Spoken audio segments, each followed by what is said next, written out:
De toutes les couleurs, de toutes les tailles et de tous les continents, c'est près de 10 000 papillons et insectes qui sont à découvrir à la salle polyvalente de Sognac et Cambran, dans le cadre de l'exposition Papillons du monde et biodiversité de l'association Culture en Sac. Mon grand-père avait été muté en Guyane française, donc en Amazonie, où c'est vraiment le royaume des papillons et des insectes. Mes oncles, assez jeunes, m'ont amené tout de suite à la chasse aux papillons, donc je fais ça depuis tout le temps.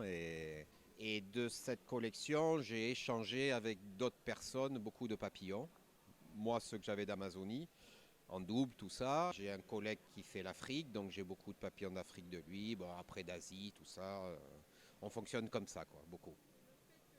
Et pour que les visiteurs ne se perdent pas au milieu de tous ces coffrets, des fiches explicatives avaient été installées afin d'en apprendre plus sur ces êtres si particuliers.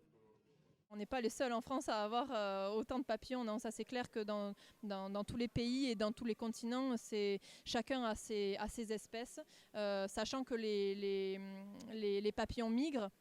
Donc ils vont d'un pays à l'autre, ils font même beaucoup de kilomètres pour migrer. C'est vrai que les papillons, il y en a de toutes les tailles, de toutes les formes, de toutes les couleurs. C'est une diversité.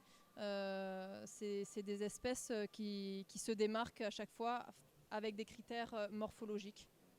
Il faut penser qu'il y a des papillons qui sont des grands migrateurs, il y en a qui vont chercher dans une corolle très très profonde, il y en a d'autres qui sont très rares, il y en a dont la femelle n'est pas connue, ils ont tous des modes de vie différents.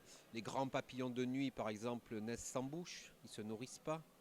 Ils ont accumulé leurs réserves, donc ils vont vivre très peu de temps, juste le temps de la reproduction. Il y a beaucoup, on peut raconter énormément de choses.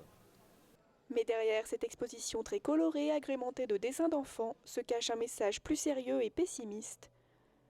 Il faut prendre conscience, chacun à son niveau, à sa toute petite échelle, que même dans son propre jardin, on peut sauver la vie des scarabées, des papillons, en évitant d'utiliser des produits qui leur soient nuisibles. Et si possible, laisser des petits coins avec des herbes folles pour qu'ils puissent faire perdurer la vie. Faisons preuve d'humanité et pensons que nos petits-enfants risquent de ne plus voir ces bébêtes sauf dans des coffrets. C'est quand même très dommage. On ne va pas détruire des insectes en les chassant c'est impossible, ils sont trop nombreux, ils se reproduisent trop vite. Par contre, si vous détruisez leur milieu de vie, c'est fini. Vous lirez la légende du petit colibri, c'est une légende amérindienne. Ce sont les animaux de la forêt qui sont assis au bord de leur forêt qui est en train de brûler. Et il y a un petit colibri, c'est un tout petit oiseau-mouche, qui va dans le ruisseau à côté, qui prend une goutte d'eau, qui va au-dessus de la forêt, qui met sa goutte d'eau sur l'incendie, qui revient au ruisseau, qui remet une goutte d'eau, tout ça. Et le tatou qui est assis là lui dit « Petit colibri, qu'est-ce que tu fais? Ça sert absolument à rien, parce que tu vas jamais éteindre l'incendie. » Et le petit colibri lui dit « Oui, je sais, mais je fais ma part. » C'est à méditer, je pense.